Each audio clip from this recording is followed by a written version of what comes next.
Olá pessoal, na aula de hoje a gente vai falar sobre a parte da termodinâmica ou termologia no caso, que seria em relação à temperatura, calor e sobre os termômetros. Bom, primeiramente a gente vai ter que enunciar o que seria a temperatura. Se você pegar em qualquer objeto, você vai ter a sensação térmica de que ele pode estar um pouco quente ou um pouco frio, e isso é que você vai associar com a questão da temperatura do determinado corpo que você está considerando. Mas o que vem a ser de fato essa temperatura?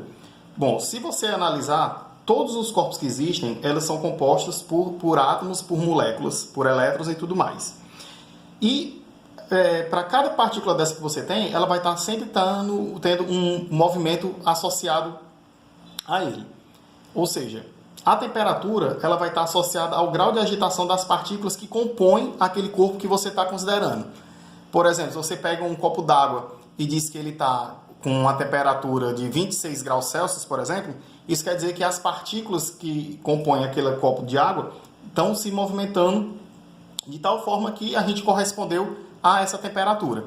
Ou seja, um corpo que estiver mais quente, isso vai querer dizer o quê? Que as partículas que compõem aquele corpo vai estar vibrando de uma forma mais acelerada, mais rapidamente, do que um corpo que está a uma temperatura mais fria. Então, a temperatura ela vai estar associada ao grau de agitação das partículas. Quanto maior for a temperatura de um corpo, maior vai ser a agitação dessas partículas. Quanto menor for a temperatura desse corpo, menor vai ser a agitação dessas partículas. É como se você fosse associar a energia cinética de cada uma dessas partículas que compõem esse teu corpo. Se eu estou fornecendo mais energia cinética, ele está se movimentando muito mais e vai ter uma temperatura maior. Se ele tem menor energia cinética, você vai estar se movimentando mais lentamente e menor vai ser a temperatura desse corpo. Então, a temperatura é o grau de agitação das partículas que compõem aquele corpo, certo? E o que vem a ser calor? Bom, como eu acabei de falar, a temperatura ela vai estar associada ao grau de agitação dessas partículas, que a gente tinha comentado que seria a questão da energia cinética associada a cada uma dessas partículas. Quando você vai pegar todos os corpos, todas as partículas que compõem esse corpo, não faz sentido você querer analisar a energia cinética de cada um desses componentes. Você vai pegar a energia total que foi gerada por essa agitação dessas partículas e vai dar o nome de energia térmica. Um corpo que possui uma temperatura maior, ele vai ter mais energia térmica de um corpo que possui uma temperatura menor. Se você colocar esses dois corpos em contato, por exemplo, pegar aqui um recipiente A, que está a uma temperatura TA, e aqui um recipiente B, que está a uma temperatura TB, onde o meu TA vai ser maior do que esse meu TB.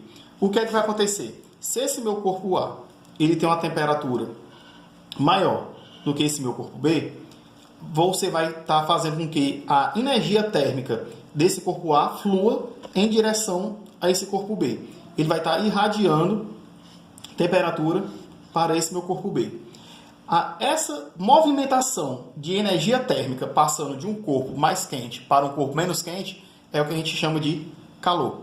Calor é energia térmica em movimento, certo? E esse movimento vai ocorrer por quanto tempo? Se você colocar esse meu corpo A em contato com o meu corpo B, com o passar do tempo você vai perceber o quê? Que elas vão ficar com a mesma temperatura. Isso quer dizer o quê? Que o corpo A forneceu calor para o corpo B até o ponto que as temperaturas desses dois corpos se igualaram. Se você fosse olhar microscopicamente, o que é que estaria acontecendo? As partículas do corpo A estavam se movimentando mais agitadas do que as partículas do corpo B, e depois de um certo tempo, quando eles entrarem na condição que a gente chama de equilíbrio térmico, elas passam a ter o mesmo grau de agitação. Consequentemente, eles passam a ter a mesma temperatura. Você vai ter aqui, no final, uma temperatura TA', que vai ser igual à minha temperatura TB', onde, no caso, como o corpo A estava mais quente do que o corpo B inicialmente, você vai ter que o teu corpo, a sua temperatura TA' vai ser menor do que a temperatura TA inicial, e a temperatura TB' vai ser maior do que a temperatura TB que você tinha inicialmente. Essa troca de calor vai ocorrer até que o teu sistema entre em equilíbrio, ou seja, até que os dois fiquem com a mesma condição de temperatura. Então vamos lá, recapitulando.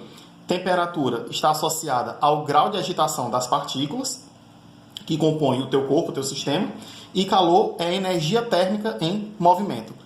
É até comum a gente ficar dizendo, eu estou com calor e tudo mais, se você coloca, a gente tem o emprego dessa palavra calor usada de forma errada, fisicamente falando. Porque calor é sempre que você está tendo fluxo de energia térmica. Sempre que você está tendo movimentação de energia térmica, você vai ter o seu chamado calor, certo? E isso a gente não está considerando as questões de transição de fase, certo? Estamos considerando aqui que o seu corpo vai estar... o corpo aqui, o meu objeto que eu peguei, ele era no estado sólido, ele vai permanecer no estado sólido. Se você estava aqui considerando um recipiente que tinha um líquido, esse corpo também vai continuar tendo o estado líquido. A questão de mudanças de estado e o que é que acontece com a energia durante isso, a gente vai comentar só mais na frente. Bom, então a gente já deduziu, enunciou aqui o que seria a temperatura, já enunciou aqui o que seria o calor. Falta a gente saber o quê? O que seria, no caso, os termômetros.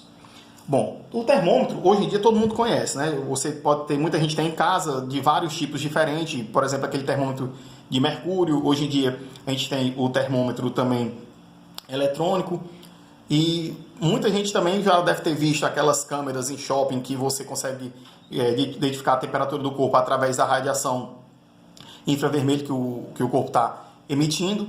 E você também tem aqueles medidores de temperatura, aqueles termômetros que o pessoal diz que é a laser, né? Que na verdade aquele laserzinho é só para você ter noção de onde é que ele está mirando, mas que ele na verdade também faz uma medida de infravermelho, aquelas pistolazinhas que você também pode ver geralmente quando está em shopping. Hoje em dia está muito mais comum a gente ver isso por conta da pandemia em si. Mas o que é um termômetro? O termômetro, ele nada mais é do que um instrumento capaz de verificar, de aferir a temperatura de um objeto, de um corpo, de um ambiente, com base em alguma propriedade específica, certo? Antes de você ter um termômetro, primeiramente a gente tinha um termoscópio. O termoscópio, ele era basicamente um termômetro, só que não tinha uma graduação para você poder dizer, de fato, a temperatura exata do corpo. Um termoscópio, ele é basicamente um termômetro que você não consegue ter uma graduação, que você não faz sentido uma leitura para ele. Você só vai saber que você teve uma mudança de temperatura, você só vai saber que um corpo está mais quente ou menos quente do que o outro, mas você não consegue graduar, aferir uma medida correta. Aí, para isso, o que é que acontece? Para que a gente tenha termômetros funcionais, que de fato nos tragam alguma informação, eles escolhem um tipo de propriedade que você vai variar.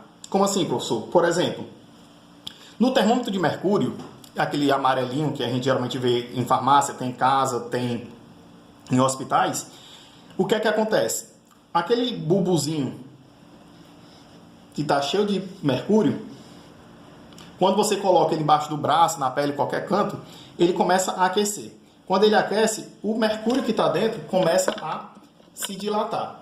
Quando ele começa a se dilatar, ele começa a ocupar o espaçozinho dentro do cilindro que é vazio, e esse cilindro é cheio de graduações, onde essas graduações é justamente a leitura que você vai fazer do teu sistema. Na verdade, você pode atribuir qualquer escala termométrica que você quiser. Você pode inventar sua própria escala termométrica. Mas hoje em dia a gente tem são 3 escalas termométricas que a gente tem, muito comuns, muito conhecidas, que é a escala Celsius, a escala Kelvin e a escala Fahrenheit. A escala Celsius e a escala Kelvin, elas são escalas ditas como centígradas, porque é o seguinte, a forma que ela pegou para ser anunciado, ele pega a temperatura que a água ferve, a temperatura que a água congela, ou seja, o ponto de evaporação e o ponto de fusão da água. Aqui você teria, aqui no caso, o estado sólido, aqui no meio você teria o estado líquido e aqui em cima você teria o estado gasoso. Onde na escala de Celsius você tem aqui 100 graus Celsius e na escala do ponto de evaporação da água e para o ponto de fusão da água você tem aqui 0 graus Celsius. Essa escalazinha centígrada, porque a distância do ponto em que a água congela para o ponto onde a água evapora é de 100 graduações. A escala Kelvin, ela é uma escala absoluta. Como assim, professor? Ela é uma das unidades fundamentais da física. Tanto é que você não representa graus Kelvin. Se você vê algum canto alguém falando graus Kelvin, está sendo falado errado. Como ela é uma escala de temperatura absoluta, ela é apenas a escala Kelvin.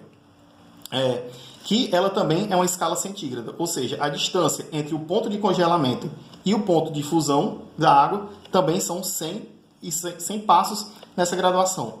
Onde na escala Kelvin você vai ter 273 Kelvin como ponto de congelamento e, consequentemente, 373 Kelvin no ponto de evaporação da água. E a escala Fahrenheit, que ela é mais utilizada pelos norte-americanos, o que é que acontece? Ela não é uma escala centígrada. Eles não resolveram colocar uma escala que variasse entre o ponto de congelamento da água e o ponto de evaporação da água de 100.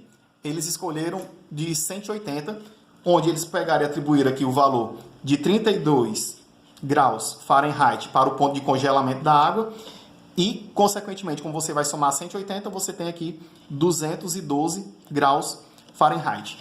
Uma coisa que é muito importante você observar aqui é o seguinte: como a única escala absoluta é a escala de temperatura Kelvin, qualquer outra escala de temperatura que você colocar, você tem que indicar por essa bolinha em cima, que seria justamente os graus. Aqui eu tenho 100 graus Celsius, aqui eu tenho 0 graus Celsius. Aqui eu tenho 273 Kelvin, aqui eu tenho 373 Kelvin. Aqui eu tenho 32 graus Fahrenheit, aqui eu tenho 212 graus Fahrenheit. Certo? E uma coisa também importante a gente saber é o seguinte: não é porque você tem a leitura em uma determinada escala que você não possa fazer uma conversão direta entre essas escalas. Para você poder fazer isso, o que é que você vai fazer? Você vai pegar aqui uma temperatura qualquer e vamos fazer aqui as conversões. Como é que eu iria saber como é que seria uma determinada temperatura medida na escala Celsius, converter para Kelvin, da escala Celsius para a escala Fahrenheit, ou da Kelvin para Fahrenheit e por aí vai. Como é que você faz isso? Primeiro que você pega um valor qualquer da temperatura que você quer, chamar aqui, nesse ponto aqui da escala Celsius, vou chamar de C, nesse ponto aqui da escala Kelvin, vou chamar de K, e na da Fahrenheit aqui eu vou chamar de F. Você vai pegar a distância entre a temperatura que você quer e o ponto de fusão da água, ou seja, C menos 0 graus Celsius, e dividir pela escala total, o tamanho da escala, que nesse caso aqui vai ser 100 menos 0 graus Celsius. Essa variação vai ser igual na escala Kelvin, ou seja, você vai ter aqui K menos 273 dividido por, aí o tamanho da escala, 373 menos 273. Pronto, aqui eu tenho uma relação da escala Celsius com a escala Kelvin. Vamos simplificar isso aqui. C menos 0 vai ser o próprio C. 0, 100 menos 0, 100. Isso vai ser igual a quem? K menos 273. 373 menos 273 também dá 100. Ou seja, se você for pegar uma conversão de escala entre a escala Celsius e a escala Kelvin, você vai pegar aqui, ó, 100. Simplifica com 100 e você teria aqui simplesmente C é igual a K menos 273. Então, se você tem uma temperatura qualquer dada em Kelvin, você substitui nessa formulazinha que você acha ela na escala Celsius. Se você quiser ao contrário, K é igual a quem? A C mais 273. Se você tem uma temperatura na escala Celsius e quer descobrir ela na escala Kelvin, basta você somar 273. Se você tem uma temperatura na escala Kelvin e quer transformá-la na escala Celsius, basta você subtrair 273. Da mesma forma que você pode fazer da escala Kelvin para a escala Fahrenheit. Como é que a gente iria fazer? Da mesma forma. K menos 273 dividido, a gente já viu que essa diferença aqui dá 100, dividido por 100, vai ser igual a quem? F menos 32 dividido pelo tamanho da escala que a gente já disse que é 180. Então, nesse caso aqui, ó, como a gente não vai conseguir simplificar muita coisa, só vai poder fazer o quê? Esse zero com esse zero, nós vamos ter o quê? K menos 273 dividido por 10 é igual a F menos 32 dividido por 18. Então, você trabalharia com esta fórmula para poder fazer a conversão da escala Kelvin para Fahrenheit ou da Fahrenheit para Kelvin. E, por fim, se eu quiser da escala Celsius para Fahrenheit, vai ser novamente a mesma coisa. Vou pegar a temperatura qualquer da escala Celsius e subtrair do ponto de fusão e depois dividir pelo tamanho da escala. Então, eu teria aqui, a gente já viu que C menos 0 é o próprio C, dividido pelo tamanho da escala em Celsius, a gente já viu que é 100. Isso aqui seria igual a quem? A F menos 32 dividido por 180. Novamente aqui a gente só consegue simplificar o zero. Então eu teria o quê? C sobre 10 é igual a F menos 32 dividido por 18.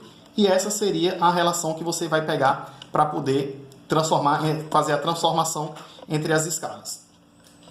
Então, aqui, basicamente, você vai ter que fazer o quê? Entender que, quando você vai converter de uma escala termométrica para outra, você vai pegar o valor da temperatura que você quer e subtrair do ponto de fusão, dividir ela pelo comprimento da escala. Isso por quê? Porque você vai fazer uma proporção entre as escalas.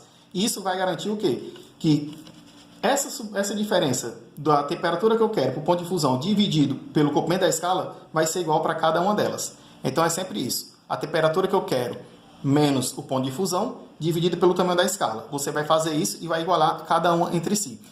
Professor, e se eu quisesse fazer uma escala nova qualquer? A mesma coisa que você iria fazer. Você vai atribuir um valor nessa sua nova escala para o ponto de fusão da água. Você vai atribuir um valor para essa sua nova escala para o ponto de evaporação da água, o ponto de ebulição da água. E para você converter entre a escala que você inventou para uma escala qualquer, você vai fazer esse mesmo procedimento. Então aqui o que é que basicamente você vai ter que analisar? Você vai ter que aprender a utilizar a fórmula que converte Celsius para Kelvin, a fórmula que converte Kelvin para Fahrenheit e a fórmula que converte Celsius para Fahrenheit. Então, se você quiser, você pausa esse vídeo, escreve essas equações e pode fazer como exercício você tentar deduzir uma própria equação, uma própria escala termométrica para você. Então, a aula de hoje é isso aí. Muito obrigado, espero que vocês tenham gostado e até a próxima.